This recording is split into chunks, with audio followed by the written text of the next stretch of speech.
Hello everyone, welcome to the journey phase. Journey phase में आप सभी लोगों का स्वागत है। आज हम लोग एक चैप्टर स्टार्ट करने जा रहे हैं, टाइम एंड वर्क, जो कि बहुत ही बेसिक है। आपको सभी को समझने में, अंडरस्टैंड करने में बहुत इजी है चैप्टर, इसलिए मैं इस चैप्टर के साथ स्टार्ट कर रहा हूं। और इस चैप्टर को हम लोग डिस्कस करने वाले हैं अलग अलग पार्ट्स में। तो मैं आप सभी को कहना चाहूंगा कि आप लोग खुद के पास में पेन और पेपर जरूर लेकर के रखें।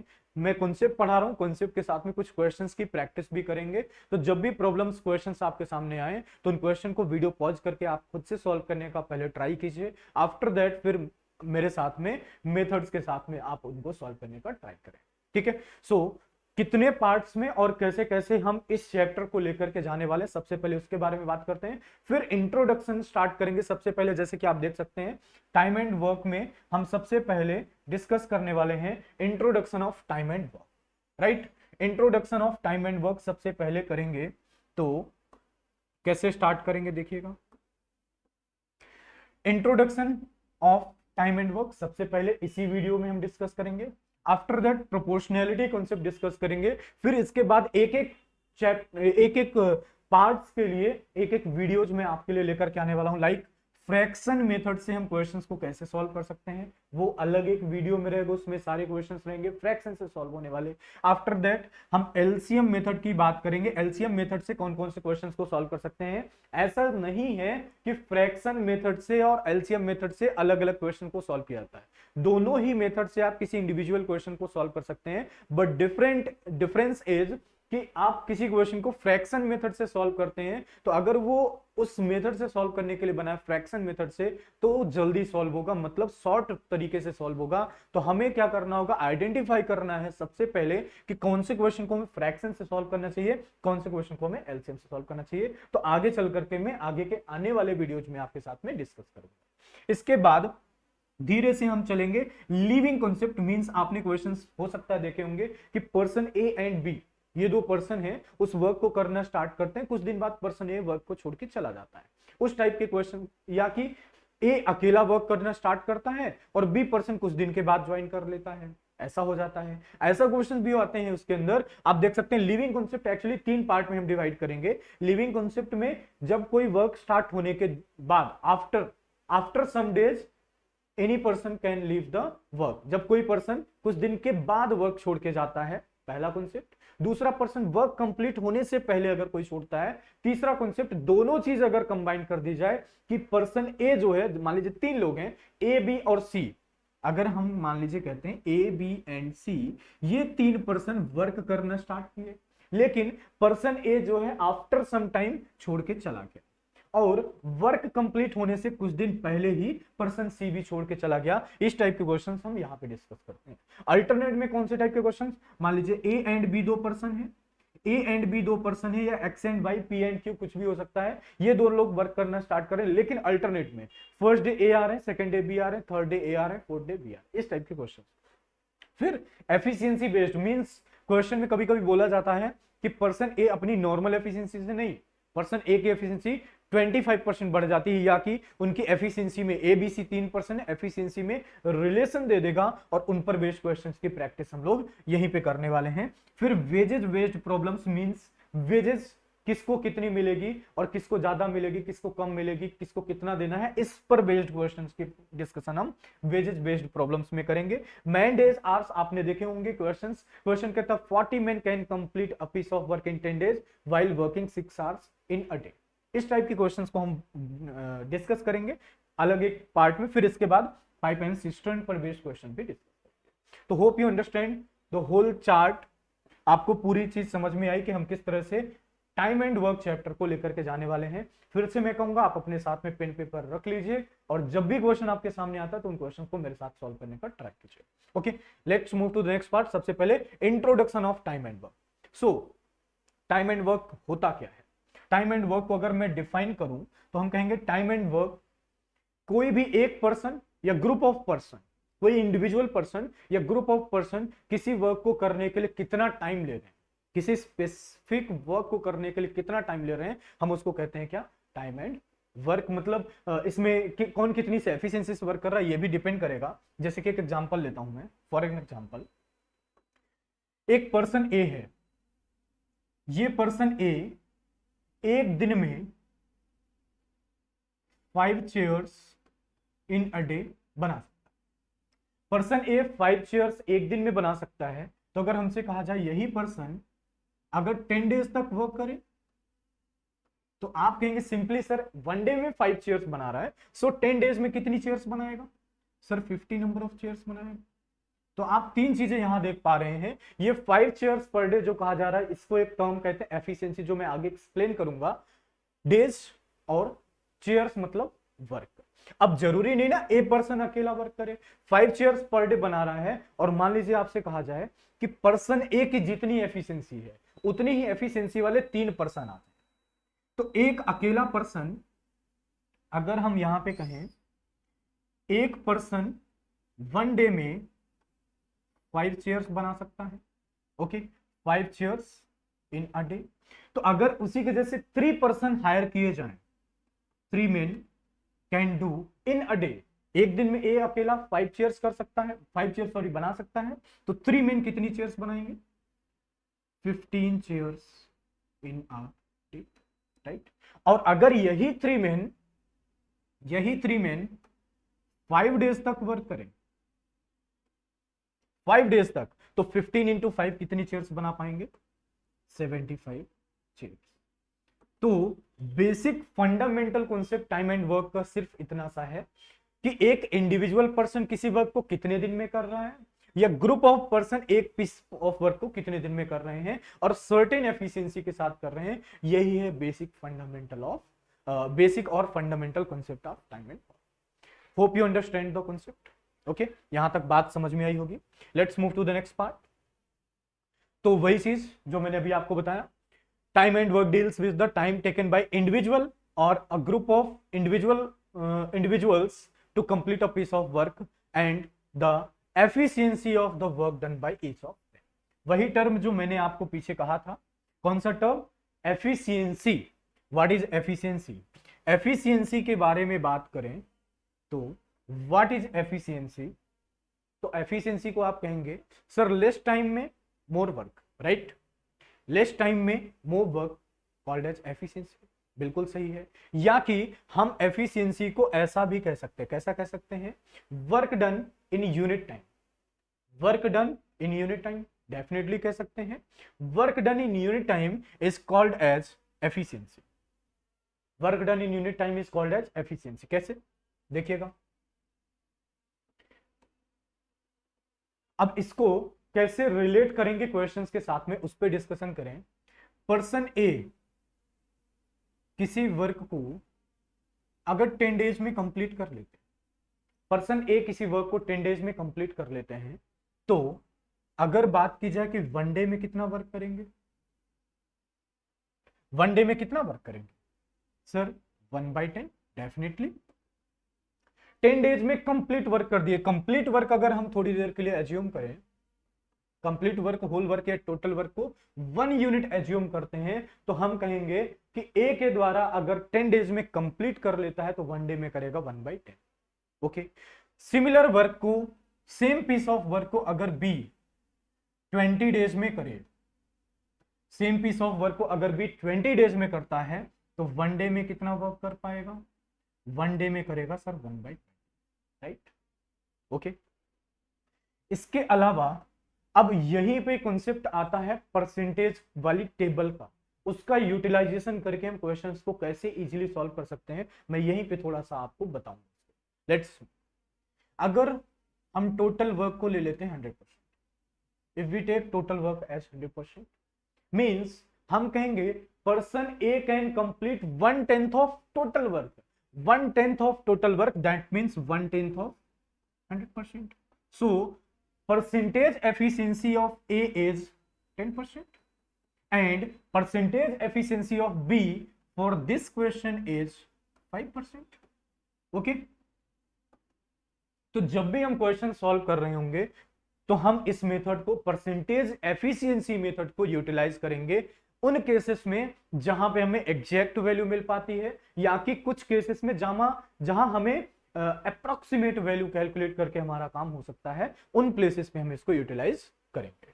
ओके, सो चलिए देखें इस टेबल को कैसे वर्क करते हैं। जैसे मान लीजिए नंबर ऑफ डेज और परसेंटेज वैल्यूज आपको ये मेमोराइज कर लेनी चाहिए। फॉर एन एग्जांपल, ए कोई पर्सन है, वो 2 डेज में किसी वर्क को करता है तो उसकी एफिशिएंसी हम कहेंगे सिंपली 50%। पर्सन 3 डेज में करेगा 33.33, 4 डेज में करेगा 25%, 5 डेज में करेगा 20%, 6 डेज में करेगा 16.67, 7 डेज में 14.28 या अप्रोक्सीमेटली 16.67, 14% और 12.5 को 12%, इस तरह से आप ले सकते हैं। 33.33 को अप्रोक्सीमेट 33% भी लेकर के चल सकते हैं। 7 डेज हो गया, 8 डेज के लिए 12.5%, 9 डेज के लिए 11.1%। 10% के लिए 10 डेज के लिए 1/10 का फ्रैक्शन वैल्यू 10% होता है, आप नोट कर सकते हैं 10% हो जाएगा। 11 के लिए 9.09 हो जाएगा, 12 के लिए कितना हो जाएगा 8.33 हो जाएगा, 13 के लिए हो जाएगा 7.69 और 14 के लिए हो जाएगा 7.14, 15 के लिए हो जाएगा आपका 6.66, 16 के लिए हो जाएगा 1/16 6.25%, इसी तरह से और आगे चलता है। तो hope you understand table method. Percentage table method ये जो है आपको क्वेश्चन सॉल्व करने में डेफिनेटली बहुत ज्यादा हेल्प करेगी जब टिपिकल टाइप के थोड़े से क्वेश्चंस आएंगे तो। Okay, so let's move to the next part. अब इसके बाद हमने टाइम एंड वर्क का बेसिक कॉन्सेप्ट समझा कि एक्चुअल में टाइम एंड वर्क होता क्या है। फिर हमने एफिशिएंसी को थोड़ा समझा, फिर एफिशिएंसी वाली टेबल को समझा। अब एफिशिएंसी के अलावा 2 टर्म और हैं, टाइम एंड वर्क। इसके साथ में कैसा रिलेशन होता है एफिशिएंसी, टाइम एंड वर्क, क्या आपस में इन तीनों का रिलेशन होता है, अब हम बात करेंगे उसके बारे में। तो बहुत ध्यान से समझिएगा सभी लोग। देखिए कैसे, अगर बात किया जाए, अगर हम बात करते हैं ये पर्सन ए की एफिशिएंसी मतलब वर्क डन इन 1 डे, मींस अगर ये 5 चेयर्स इन अ डे बनाता है, पर्सन ए 5 चेयर्स एक दिन में बना लेता है और person B 10 chairs in a day बना लेता है, तो कौन अच्छा है? ऑब्वियसली पर्सन बी अच्छा है। कौन बढ़िया है, कौन अच्छा वर्क कर रहा है? पर्सन बी कर रहा है 10 चेयर्स पर डे का, तो पर्सन बी बहुत बढ़िया है।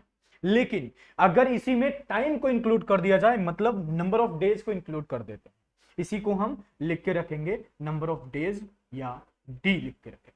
ठीक है, मींस अगर मैं आपसे कहता हूं कि ये पर्सन ए जो है 15 डेज के लिए वर्क करे और पर्सन बी जो है ओनली 5 डेज के लिए वर्क करे। ठीक है, person A 5 chairs per day, person B 10 chairs per day, person A 15 days के लिए, पर्सन बी 5 डेज के लिए। तो कितना पीस ऑफ वर्क, कितना वर्क कंप्लीट करेंगे? पर्सन ए 5 चेयर्स 1 डे में, तो 15 डेज में 75 चेयर्स, डेफिनेटली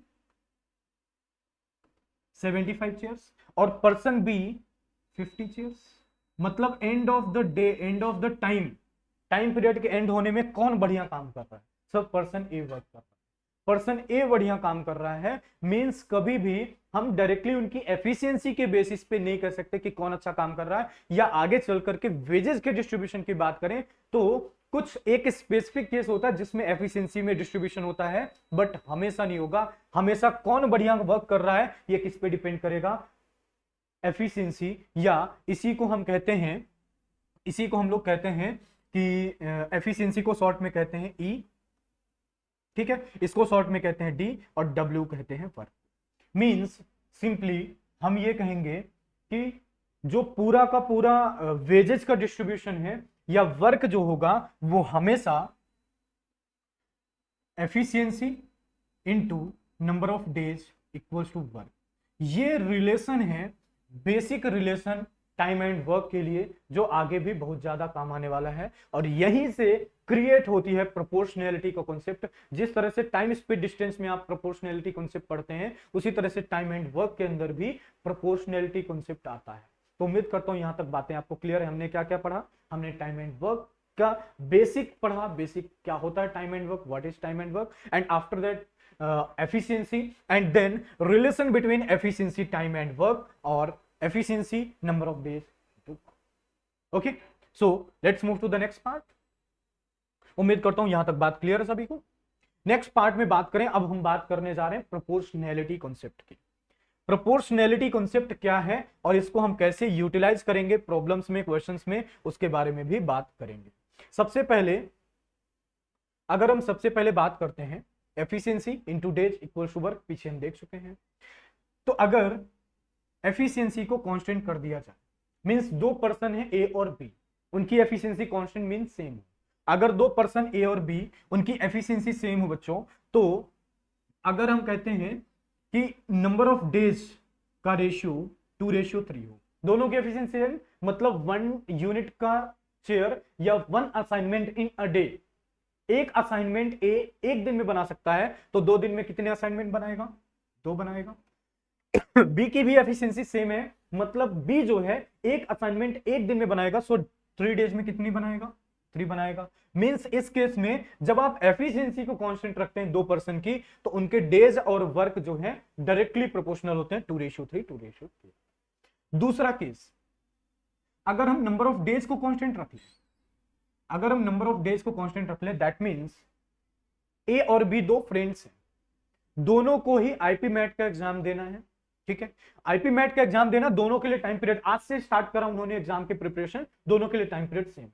जब दोनों के लिए टाइम पीरियड सेम है, तो अगर इनकी एफिशिएंसी रेशियो 4:5 है, मींस पर्सन ए जो है 4 असाइनमेंट एक दिन में कंप्लीट करता है और पर्सन बी 5 असाइनमेंट एक दिन में कंप्लीट करता है। अगर पर्सन ए एक दिन में 4 असाइनमेंट करेगा और पर्सन बी 5 असाइनमेंट करेगा, तो डेफिनेटली वर्क डन भी उसी रेशियो में होगा, एक दिन में 4 बनाएगा, क्योंकि टाइम तो दोनों के लिए कांस्टेंट है। तो आप कहेंगे सर वर्क डन रेशियो भी 4:5। मतलब जब एफिशिएंसी कांस्टेंट थी तो days directly proportional to work, जब डेज कांस्टेंट है तो efficiency directly proportional to work, right. अब अगर हम वर्क को कांस्टेंट कर दें, वर्क को कांस्टेंट कर दें, मतलब अगर मान लीजिए आपसे कहा जाए कि ए और बी दो पर्सन हैं जिनको 70 असाइनमेंट कंप्लीट करना है, okay, how much assignment? 70 assignment complete करना है, और दोनों को ही 70 करना है, और जो ए है उसकी एफिशिएंसी 3 है और बी है उसकी एफिशिएंसी 4 है। एफिशिएंसी का मतलब ए जो है 3 assignment in a day, 3 assignment in a day, तो 70 असाइनमेंट। जो बी है वो 4 असाइनमेंट इन अ डे, तो टोटल कितने? 70 असाइनमेंट। तो बी जो है एक दिन में 4 असाइनमेंट बनाएगा, तो डेफिनेटली बी को कम टाइम लगेगा और ए को ज्यादा टाइम लगेगा। मतलब हम कहेंगे कि जब टोटल वर्क कांस्टेंट है तो एफिशिएंसी 3:4, तो डेफिनेटली नंबर ऑफ डेज और time ratio should be 4:3। In the case of when work is constant, time is inversely proportional to efficiency. Hope you understand the proportionality concept. Again repeat करता हूं, जब efficiency constant, when efficiency is constant, days and work is directly proportional. When days is constant, efficiency and work is directly proportional. But when total work is constant for 2% or 3%, then efficiency is inversely proportional to the days, or you can say that time. Okay, hope you understand the concept. Let's move to the next part. Okay, so now here is a question. Starting में ही मैंने आप सभी से कहा आप pen paper लेकर के बैठिए और इस क्वेश्चन को ट्राई करिए, सॉल्व करने का प्रयास कीजिए, और फिर मैं इस क्वेश्चन को सॉल्व करूंगा अभी प्रोपोर्शनैलिटी के कॉन्सेप्ट से, और बढ़िया तरीके से हम इसका सॉल्यूशन बनाएंगे। बहुत बढ़िया क्वेश्चन है। ओके, सो आप भी सॉल्व कीजिए, मैं भी बता रहा हूं। Vishal alone can complete 1/3 part of a work in 60 days. Okay, Vishal can complete 1/3 work. Vishal 1/3 work, 1/3 of the work in 60 days. Okay, fine. And Ashok can complete 1/4 part of work in 30 days. Ashok 1/4 part of work in 30 days. तो इस question को हम लोग ए का total time calculate करके, B का total time calculate करके, fraction से भी कर सकते हैं, एलसीएम से भी कर सकते हैं। तो क्योंकि मैंने वो मेथड आपको भी डिस्कस नहीं करी है, तो मैं इसको बेसिक प्रोपोर्शनैलिटी से बताऊंगा, कुछ भी नहीं लगना इसमें, बहुत आसान है। अगर विशाल 1/3 वर्क 60 डेज में, अशोक 1/4 वर्क 30 डेज में, तो अगर मैं आपसे सिंपली कहूं कि अगर अशोक 1/4 30 डेज में कर सकते हैं, तो 60 डेज में कितना वर्क करेंगे? इंटू 2 यहां भी कर दें, इंटू 2 यहां भी कर दें, तो डेफिनेटली 1/3 वर्क विशाल जो है 60 डेज में कर ले रहे हैं, एंड 2/4 दैट मीन्स 1/2। अशोक जो है 1/2 half of the work in 60 days. 60 days में दोनों मिलके कितना वर्क कर पाएंगे?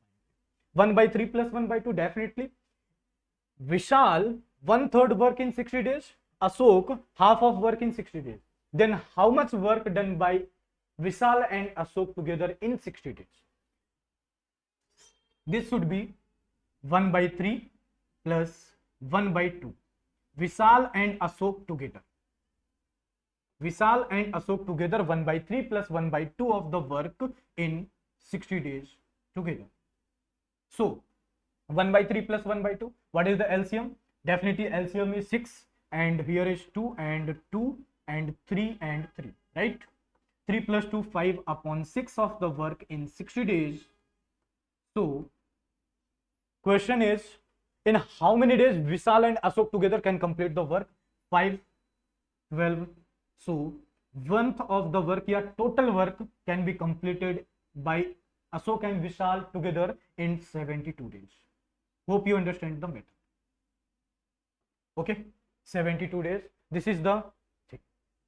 Okay, सिंपली हमने क्या किया, ए 1/3 वर्क कर रहा है 60 डेज में, बी कर रहा है 1/4 वर्क, मींस विशाल 1/3 वर्क 60 डेज में, अशोक 1/4 वर्क 30 डेज में। हमने इन दोनों के नंबर ऑफ डेज को इक्वल बना लिया, देन इसके बाद हमने क्या कर लिया, उनको solve. Let's move to the next problem. Next, here is the next problem. आप लोग ट्राई करें इस क्वेश्चन को बनाने का, फिर मैं बताता हूं। बहुत ही बढ़िया बेहतरीन क्वेश्चन, बहुत ही बढ़िया क्वेश्चन है। So question is, Ravika alone can complete 3/5 of work in 105 days. Okay, Ravika alone can complete 3/5 of work in 105 days. Okay, not an issue. Mallika can complete 1/3 of work in 50 days. सो हम क्या कर रहे हैं, method क्या है, method बस इतनी सी है, इन दोनों को इक्वल बनाए। What is LCM of 105 and 50? Definitely in 50 10 into 5 and 105 21 into 5, 21 into 50, that means 1050। Means अगर हम इसमें 10 का मल्टीप्लाई कर दें और यहाँ पे 21 का मल्टीप्लाई कर दें, हम टाइम को कांस्टेंट कर ले रहे हैं। ये मेथड है इस क्वेश्चन के लिए, टाइम दोनों के लिए कांस्टेंट कर दे रहे हैं और फिर हमने दोनों को कंबाइन कर दे रहे हैं, एकदम आसानी से क्वेश्चन सॉल्व। तो 10 का मल्टीप्लाई करेंगे ये भी 1050 हो जाएगा, 21 का मल्टीप्लाई करेंगे ये भी 1050 हो जाएगा, क्वेश्चन खत्म। तो देखिएगा, इंटू 10 डेफिनेटली यहां भी होगा और इंटू 21 डेफिनेटली यहां। सो 10 5 से 2 जाएगा, ट्वाइस 2 3 6, तो हम कहेंगे definitely 6 unit work, 6 unit work जो है कितने दिन में करेंगे, कौन, रविका। 6 यूनिट का वर्क करने के लिए रविका को लगेंगे 1050 डेज। एंड 7 यूनिट का वर्क मल्लिका को कितना टाइम लगेगा, 1050। सो हम कहेंगे दोनों मिलके 7 + 6 13 यूनिट का वर्क, 13 यूनिट का, रविका प्लस मल्लिका दोनों मिलके 13 यूनिट का वर्क कितने दिन में कर पाएंगे, 1050। देखिएगा कितना आसान क्वेश्चन है, 1050 डेज। क्वेश्चन कहता है 26/35 of the work, so 1 unit 1050 upon 13, 1050 upon 13. So question is asking 26/35 into 26/30. So 13 twice 35, 15 7, 35 3 is right, 35 3 3 5 15, yes, directly